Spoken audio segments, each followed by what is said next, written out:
बिस्मिल्लाहिर्रहमानिर्रहीम। सिर्फ 5 मिनट का मदरसा कुरान और हदीस की रोशनी में 17 ज़िलहिज्जा नंबर 1 इस्लामी तारीख। सुल्तान सलाउद्दीन अय्यूबी रहमतुल्लाह अलैहि।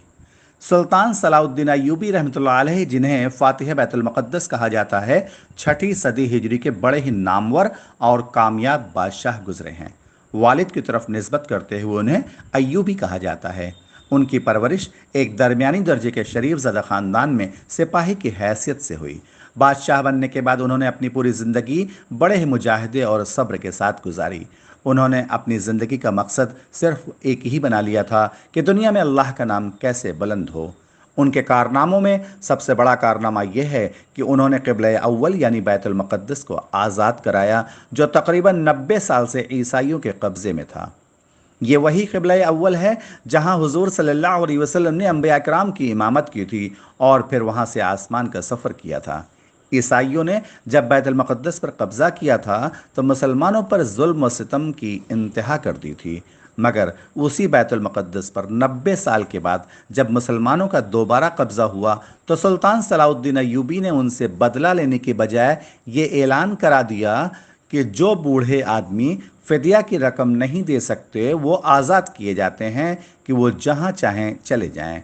उसके बाद सुबह से शाम तक वो लोग अमन के साथ शहर से निकलते रहे।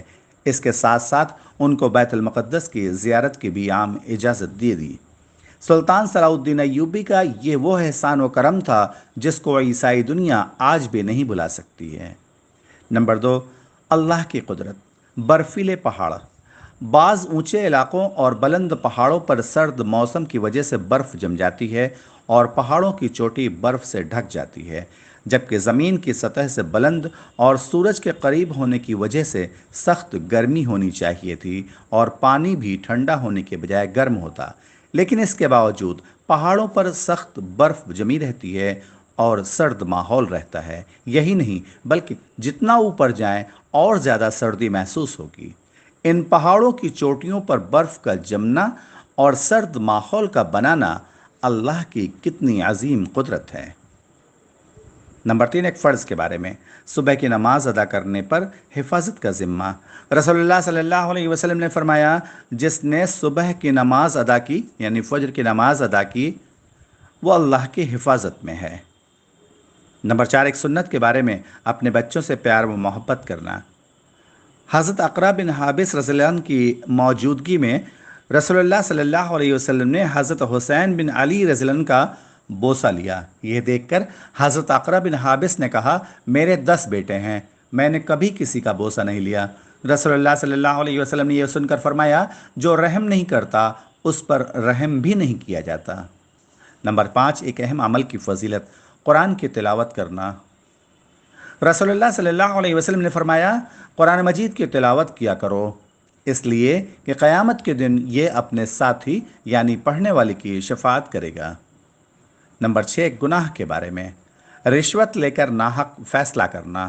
रसूलुल्लाह सल्लल्लाहु अलैहि वसल्लम ने फरमाया, जो शख्स कुछ लेकर यानी कुछ रिश्वत लेकर नाहक फैसला करे तो अल्लाह ताला उसे इतनी गहरी जहन्नम में डालेगा कि 500 बरस तक बराबर गिरते चले जाने के बावजूद उसकी तह तक न पहुंच पाएगा। नंबर 7, दुनिया के बारे में। कामयाब कौन है? रसूलुल्लाह सल्लल्लाहु अलैहि वसल्लम ने फरमाया, कामयाब हो गया वो शख्स जिसने इस्लाम कबूल किया और उसको ज़रूरत के बक़द्र रोज़ी मिली और अल्लाह ताला ने उसको दी हुई रोज़ी पर क़नाअत करने वाला बना दिया। नंबर 8, आखिरत के बारे में। अहले जन्नत का इकराम। कुरान में अल्लाह ताला फरमाता है, यकीनन नेक लोग आराम में होंगे, मसहरियों पर बैठे हुए नज़ारा कर रहे होंगे। तुम उनके चेहरों से जन्नत के ऐशो आराम का अंदाज़ा कर लोगे। उनको सील बंद खालिस शराब पिलाई जाएगी, उस पर मुश्क की मोहर लगी होगी। ऐसी पाकीज़ा शराब के लिए रग़बत करने वालों को रग़बत करनी चाहिए। उस शराब में तस्नीम के पानी की मिलावट होगी। वो एक ऐसा चश्मा है जिसमें से नेक बंदे पिएंगे। नंबर 9, तिब्बे नबवी से इलाज। गाय के दूध का फ़ायदा।